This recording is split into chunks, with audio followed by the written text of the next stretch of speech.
One of the most important things with digital photography is getting the technicalities correct, which includes focus, exposure and selecting the right colour balance.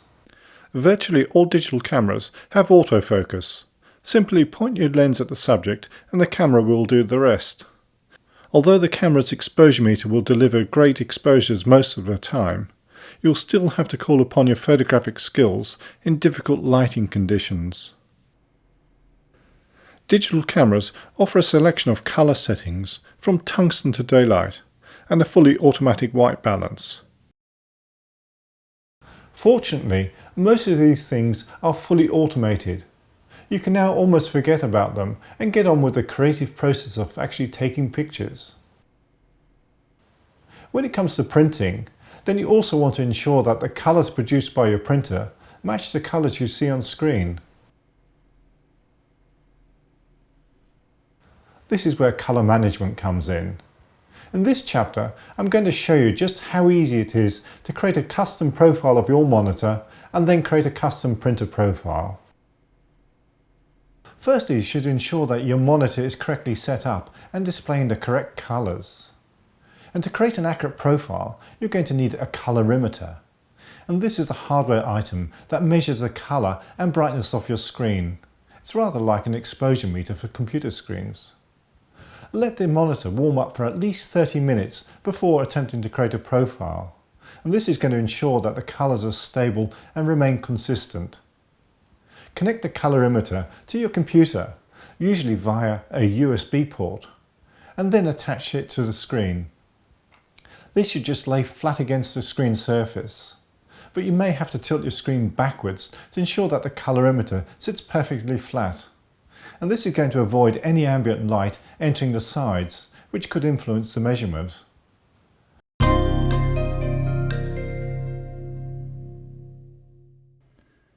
Okay, so now let's proceed by actually profiling our monitor.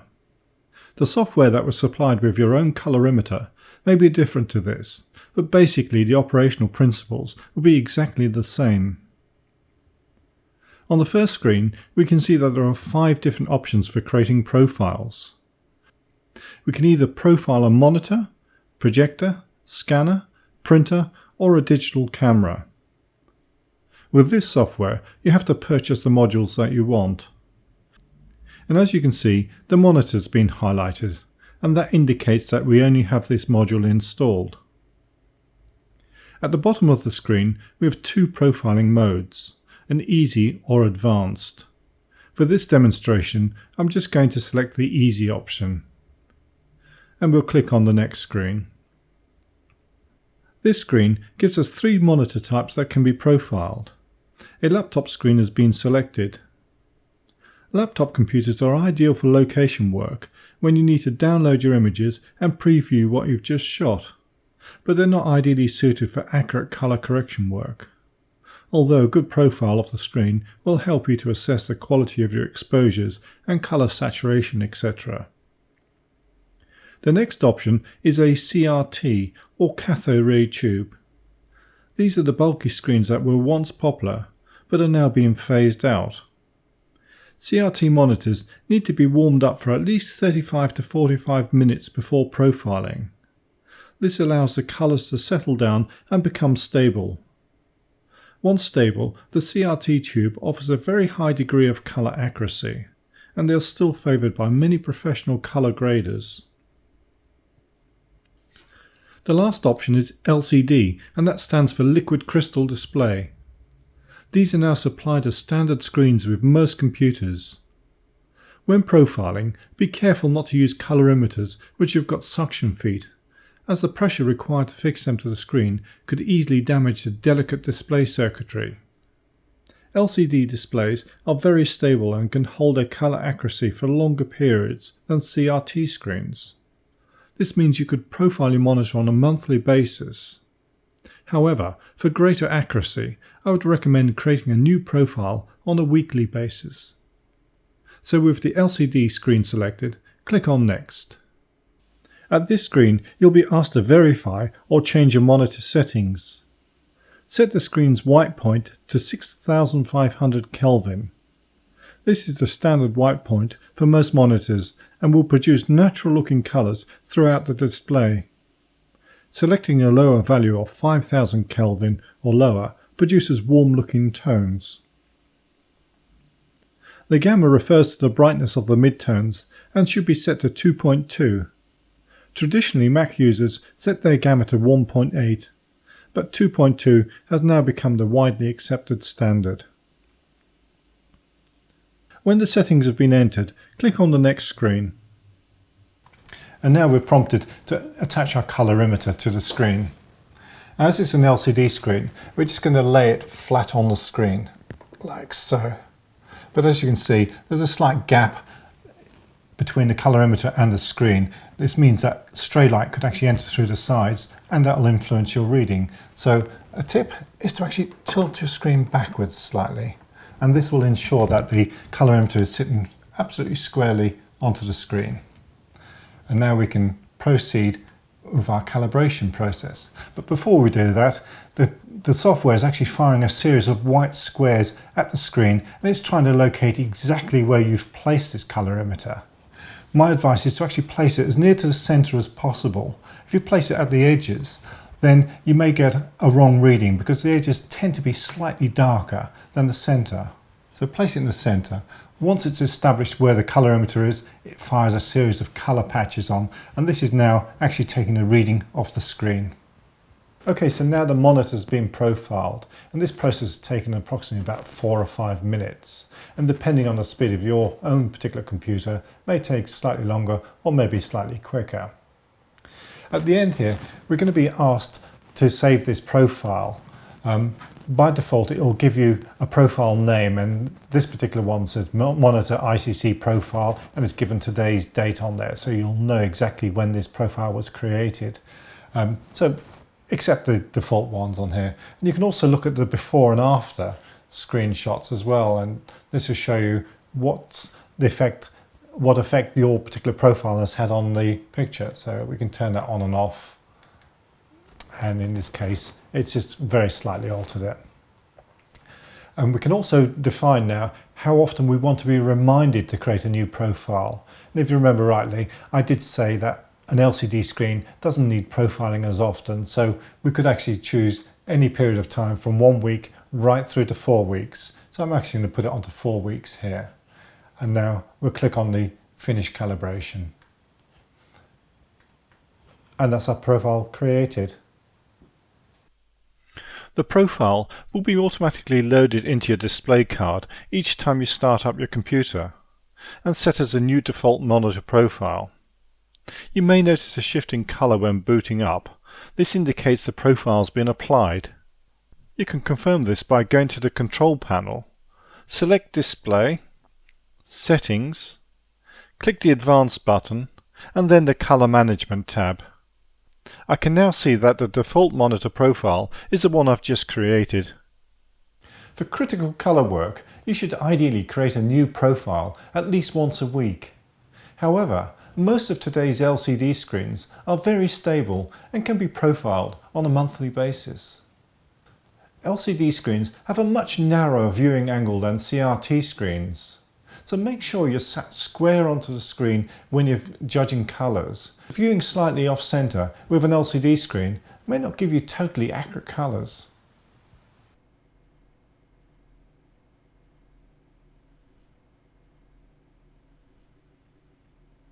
The monitor is the window for your work. If you're not seeing the correct colours, then you may find it very difficult to produce accurate colour prints. Achieving perfect colours on your monitor screen is just the beginning. In the next section, we'll show you how to create a custom profile for your printer, inks and media.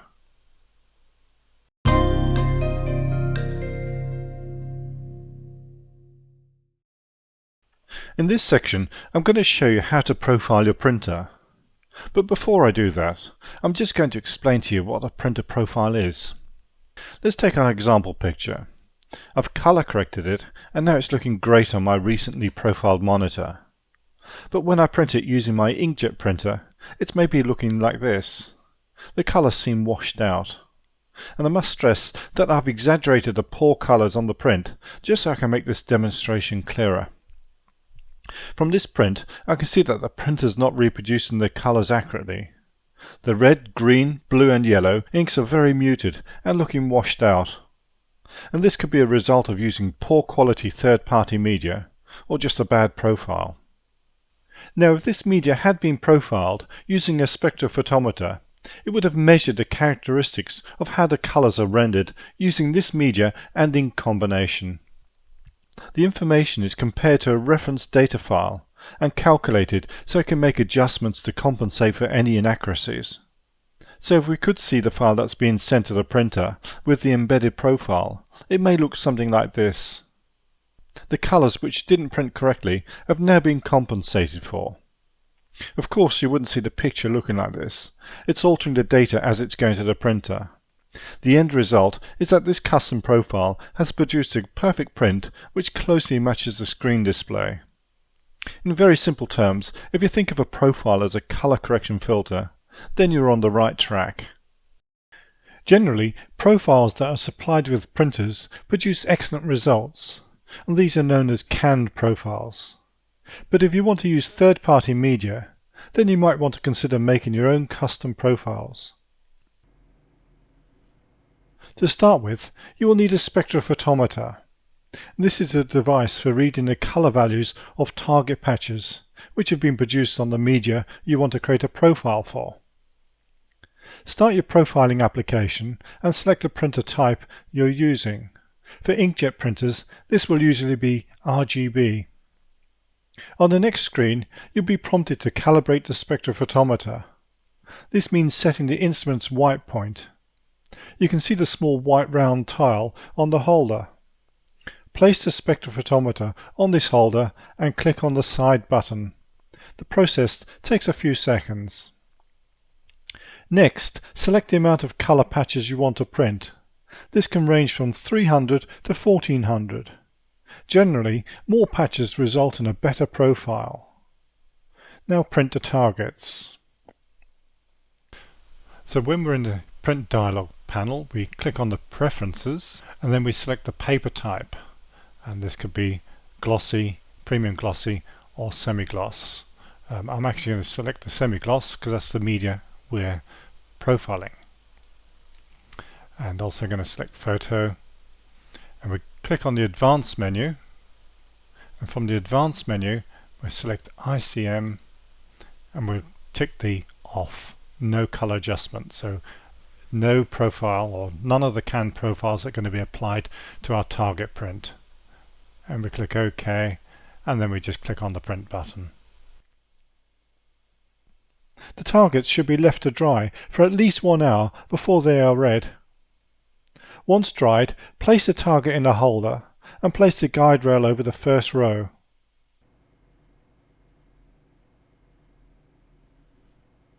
Now place the spectrophotometer on the rail and slowly move the unit to the right-hand side. Each patch is read and the value is compared to a reference data file. Any variation in colour between the actual printed patch and the reference colour is stored. The profile retains this information and will make any necessary compensations. At the end, you will be prompted to name your profile. Give this a name that is relevant to the media you've just profiled. Now place this profile in your colour management folder. For Windows, this is Windows, System 32, Spool, Drivers, Colour. The profile that's just been created is unique to that particular media and printer. You must create a new profile for each paper type you want to use. And if you haven't got a spectrophotometer at hand, then you can actually use your scanner to create a printer profile. And software like Silverfast AI from Lasersoft Imaging has a printer profiling module built into it. And this involves actually printing out a reference target on your printer using the paper and ink combination that you want to profile. Once the printer's been printed out, we then place it on the scanner and scan in, and the scanner software will actually measure each one of these values and then generate the printer profile for you. To create a print using your custom profile, we'll go into the Photoshop print dialog. And then under color handling, at the moment it's set to printer manages colors, and this means that the printer is actually going to apply the can profile. But what we want to do is actually select Photoshop manages colors. And in the printer profile dialog, we'll select the profile we've just created, and that was brand XX semi-gloss. Now this is going to force Photoshop to use this profile. When it comes to the rendering intent, we'll stay with relative colorimetric. The next item is to press the print button. Now this is crucial at this stage now. We'll go into the printer's preferences and we'll select our paper type, which is going to be the semi-gloss paper, although it's a different brand. It's actually the nearest paper that we can match to the surface I'm printing on. I'm also going to select photo. And we'll click on the Advanced tab. Again, this is very important now. And we'll click ICM and we'll click the Off, no color adjustment. This now disables the printer from actually applying a profile, because we are actually applying the profile within Photoshop. Everything else is set correct. Front tray for the media, semi-gloss, photo, A4 size, and that's okay. And we click OK now, and we'll just click on the print button.